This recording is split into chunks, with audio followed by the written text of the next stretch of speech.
Zawsze mnie to zaskakuje, że tak często pytacie o to, czy można podróżować nie znając języka obcego. Mówiłam też o tym przy okazji Kirgistanu, ale powiem jeszcze raz. Nie znam rumuńskiego. Mało słów rozumiem, bo nie jest to język słowiański, tylko łaciński w dużej mierze. A na wioskach w Rumunii mało kto mówi po angielsku. Słowo klucz w Rumunii to kazary. Kazary, czyli nocleg.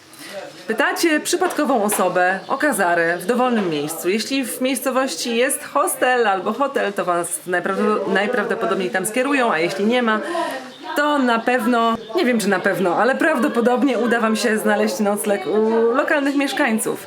Mogą wam zaproponować pokój, kanapę, tudzież miejsce w stodole na sianie. Trochę na to liczyłam tutaj, myślałam, że takiego kalibru nocleg tutaj znajdę, ale okazuje się, że jest pensjonet i znalazłam go w 5 minut właśnie pytając w sklepie spożywczym panią babuleńkę siedzącą w huście. Okazało się, że na górze mają pokoje. Nieoznaczony w żaden sposób rodzinny pensjonet.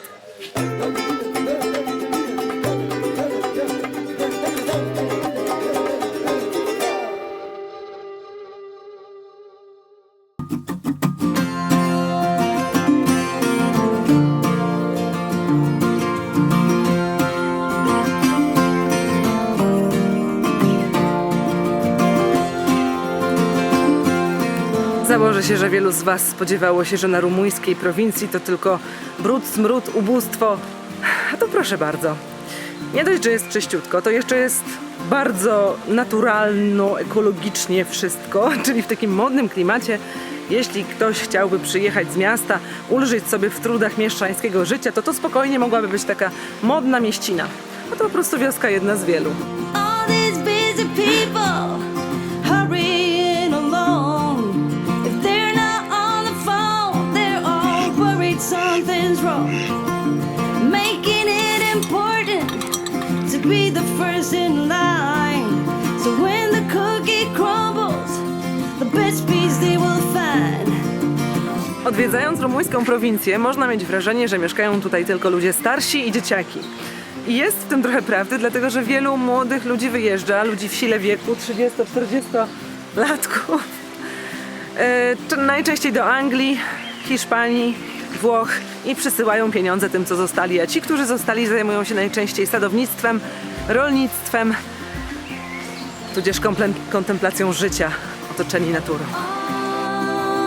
Oh, we're racing to a red light.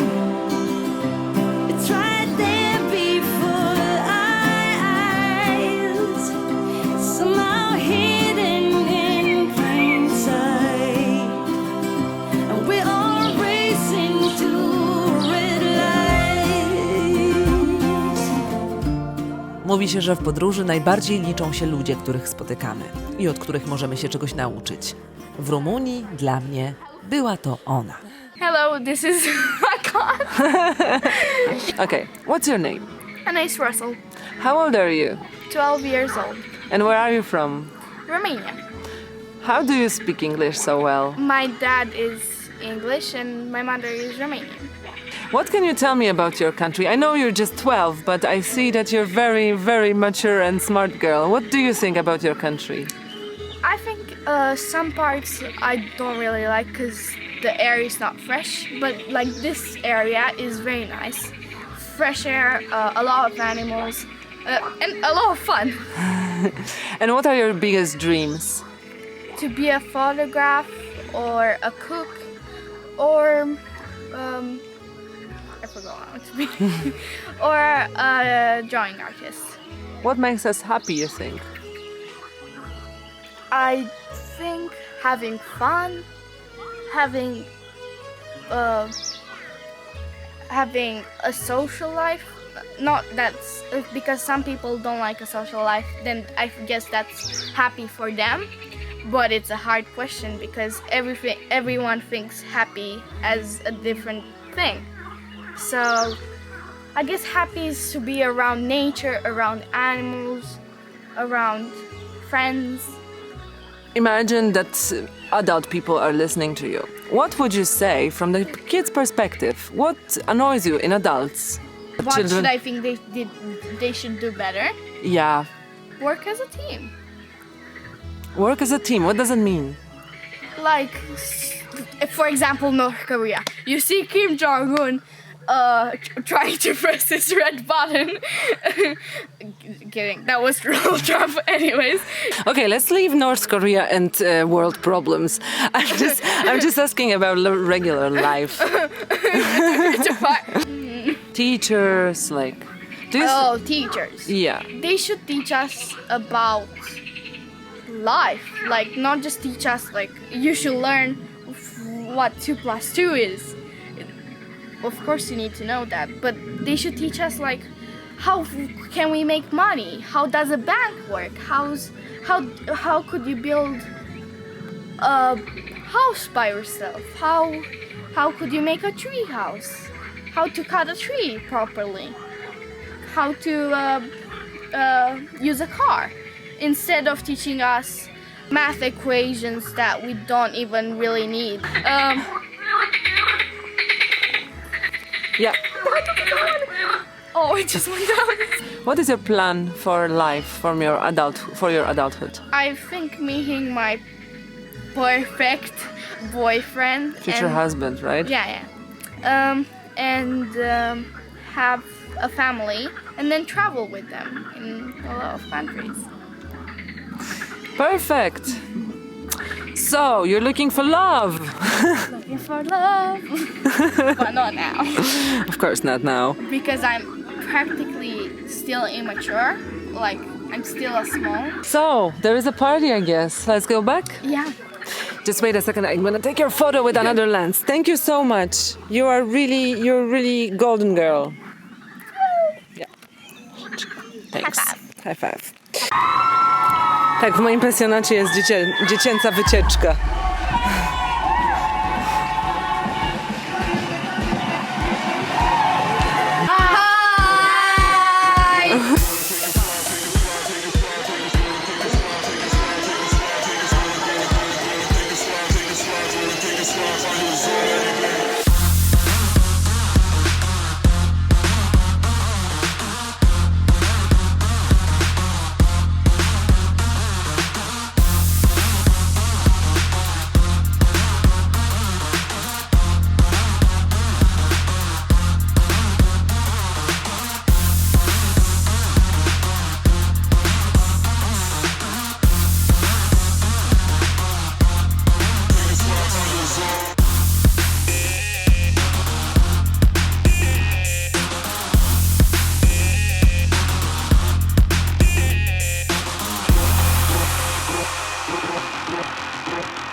Come here.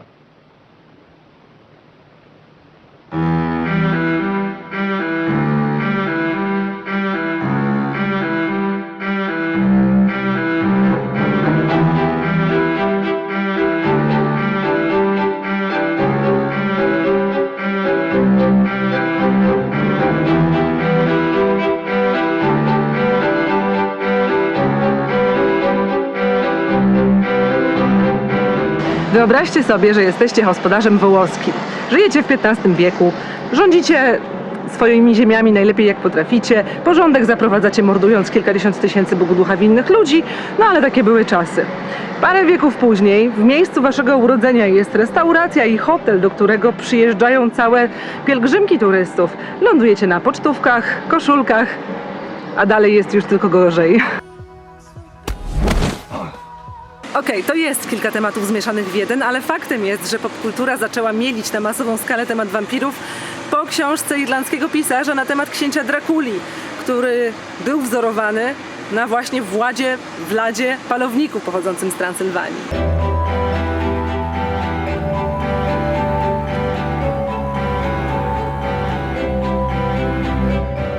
Dracula nie był pierwszym wampirem. Wampiry w koncepcie, jaki my znamy, czyli jako żywe trupy, które żywią się ludzką krwią po to, aby ich ciało nie uległo rozkładowi, znamy z podań słowiańskich, które powstawały prawdopodobnie w czasie, kiedy rozprzestrzeniało się chrześcijaństwo i zaprzestawano ciałopalenia.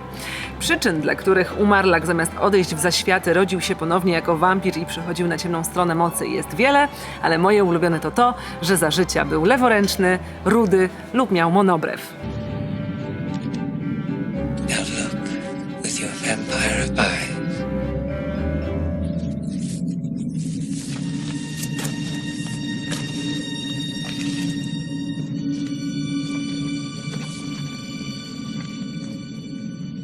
Natomiast cały ten Vlad to był koleś, który umiał w średniowiecze. Oni się nie patyczkowali. Bardzo popularną formą kary w Europie za jakieś przestępstwo było nabicie typa żywego człowieka na pala. Natomiast Vlad zrobił z tego prawdziwą sztukę, odznaczał się niesamowitą finezją i dbał o każdy szczegół. Był on władcą bardzo okrutnym, który porządek i dyscyplinę wprowadzał poprzez terror, poprzez skazywanie na śmierć przez tortury za najdrobniejsze przewinienie wszystkich. Mężczyzn, kobiety i dzieci. Nie tylko palował, obdzierał też ludzi ze skóry, gotował ich żywcem i inne takie. Natomiast przydomek palownik nadali mu Turcy. Vlad pokłócił się z sułtanem o jakąś tam sprawę polityczną czy handlową. Ten postanowił na niego najechać.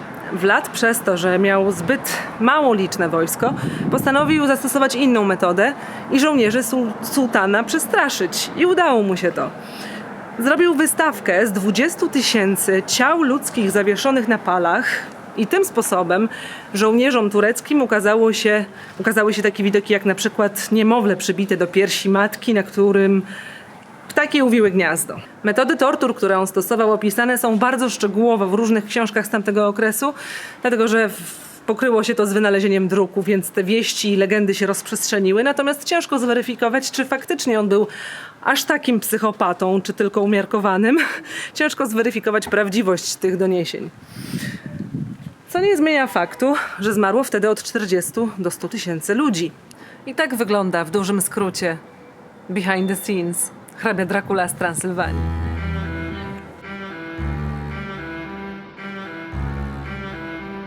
Your will.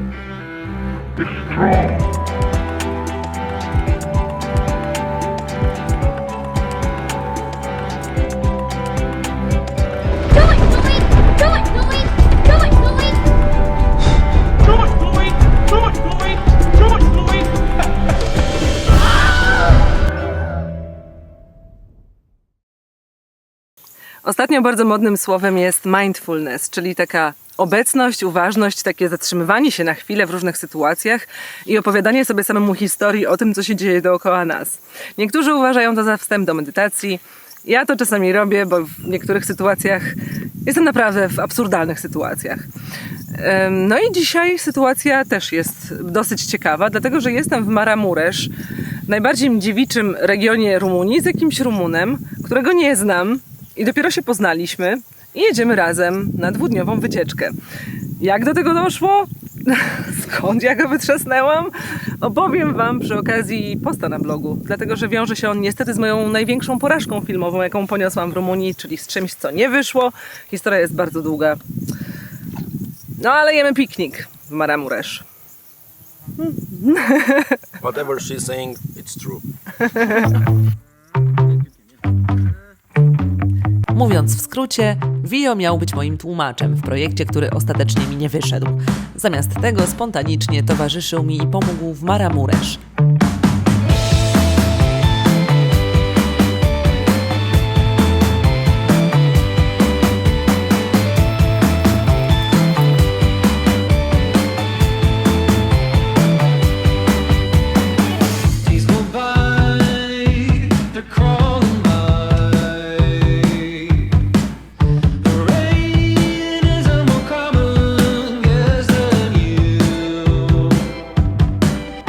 Zapytaliśmy, czy mogę to nakręcić, a oni na to: tak, niech kręci, pokażmy, że w Rumunii oczyszczają pola najlepiej.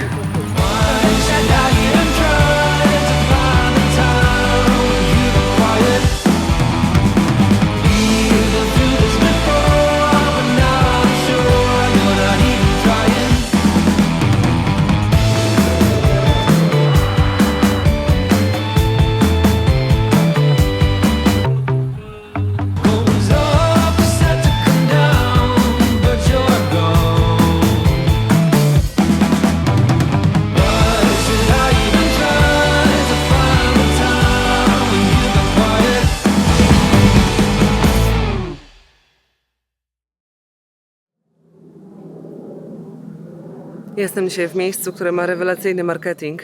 Żebyście się wczuli w klimat, trochę pozmieniamy.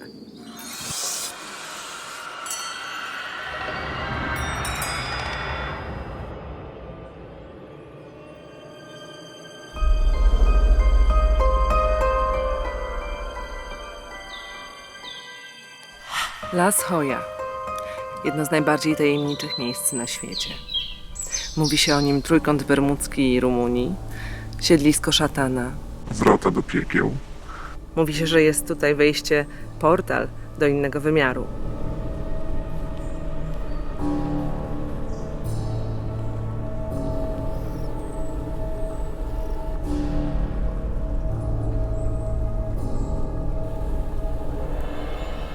Legenda głosi, że pewien pastuch, który przez Las Hoya szedł na targ wraz ze stadem swoich owiec, zaginął tutaj bez wieści, razem z całym swoim stadem.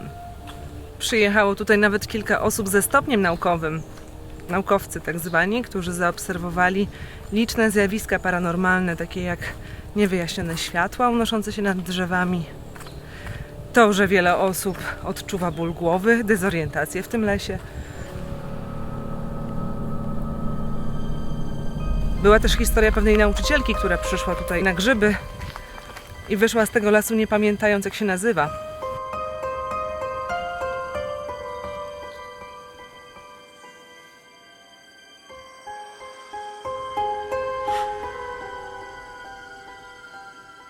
Znana jest historia małej dziewczynki, która weszła do tego lasu. Zaginęła. Odnalazła się po 5 latach, miała na sobie to samo ubranie i nie postarzała się ani o 1 dzień. Dlatego tutaj przyjechałam. Latka lecą. Drodzy moi, to już jest koniec przygód rumuńskich. 2 tygodnie to jest dużo, aby poruszyć wiele tematów, ale zdecydowanie za krótko, żeby zamknąć Rumunię w jednym filmie lub 2. Tak kompletnie, bo wiele miejsc pominęłam i na pewno wy macie zupełnie inne doświadczenia niż ja. Lub będziecie mieć, jeśli zdecydujecie się pojechać do Rumunii. Do listopada nie będzie... Nie. Szklanka do połowy pełna. W listopadzie będzie kolejna duża seria. W listopadzie jadę, czyli w grudniu będzie. Taka porządna, duża wyprawa, natomiast do tego czasu robię sobie wakacje od takich ekstremalnych wyjazdów. Nie będzie bezczynnie, bo będą tutoriale. No a listopad, tak jak mówię, to jest powrót już do pełnej działalności. I mam nadzieję, że spodoba wam się to, co wymyśliłam, bo chcę sobie tak odświeżyć trochę spojrzenie, poplanować trochę rzeczy, już nie jolo.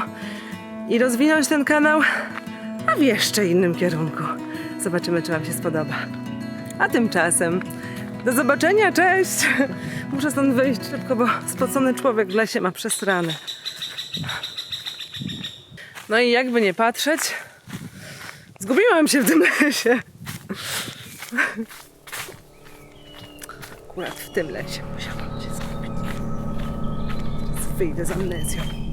Do it, do it, do it, do it, do it, do it. Do it, do it, do it, do it.